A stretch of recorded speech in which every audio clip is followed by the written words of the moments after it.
સર્વે હરિભક્તોને જય શ્રી સ્વામિનારાયણ. વડતાલ ટેમ્પલ કમિટીના ચેરમેન પદે ડૉક્ટર સંત વલ્લભદાસજી સ્વામી તથા કોઠારી પદે દેવપ્રકાશ સ્વામીની સર્વાનુમતે વરણી. શ્રી સ્વામિનારાયણ સંપ્રદાયના મુખ્ય તીર્થધામ વડતાલ ધામમાં ટેમ્પલ કમિટીનો 5 વર્ષનો કાર્યકાળ પૂર્ણ થતાં બિનહરીફ ચૂંટાયેલા નવા ટેમ્પલ કમિટીની પ્રથમ મિટિંગ તારીખ 15 એપ્રિલને મંગળવારના રોજ યોજાઈ હતી.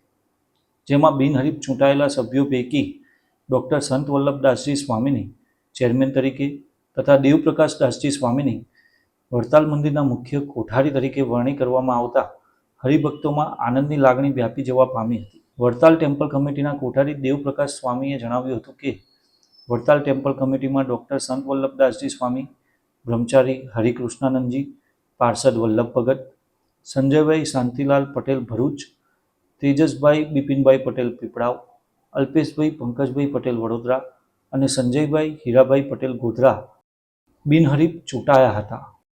ચૂંટાયેલા કમિટીના નવા સભ્યોની પ્રથમ મિટિંગ મંગળવારે સવારે મંદિરની બોર્ડ ઓફિસમાં મળી હતી. જેમાં બ્રહ્મચારી, પાર્ષદ અને ગ્રહસ્થ વિભાગના 6 સભ્યોએ ડૉક્ટર સંત વલ્લભદાસજી સ્વામીની ચેરમેન પદે અને દેવપ્રકાશ સ્વામીની કોઠારી પદે નિમણૂક કરી હતી. જ્યારે સંજયભાઈ શાંતિલાલ પટેલ ભરૂચની સેક્રેટરી તરીકે વરણી કરી હતી. આચાર્ય રાકેશ પ્રસાદજી મહારાજે ટેમ્પલ કમિટીના સભ્યોનું ફૂલહાર પહેરાવી સન્માન કર્યું હતું અને અભિનંદન પાઠવ્યા હતા. દરમિયાન વડતાલ મંદિરના વડીલ સંતો પૂજ્ય નૌતમ સ્વામી, શ્રી વલ્લભ સ્વામી, બ્રહ્મચારી હરિસ્વરૂપાનંદજી, પીપી સ્વામી વગેરે સંતોએ હારતોરા કરીને તેમને શુભેચ્છાઓ પાઠવી હતી.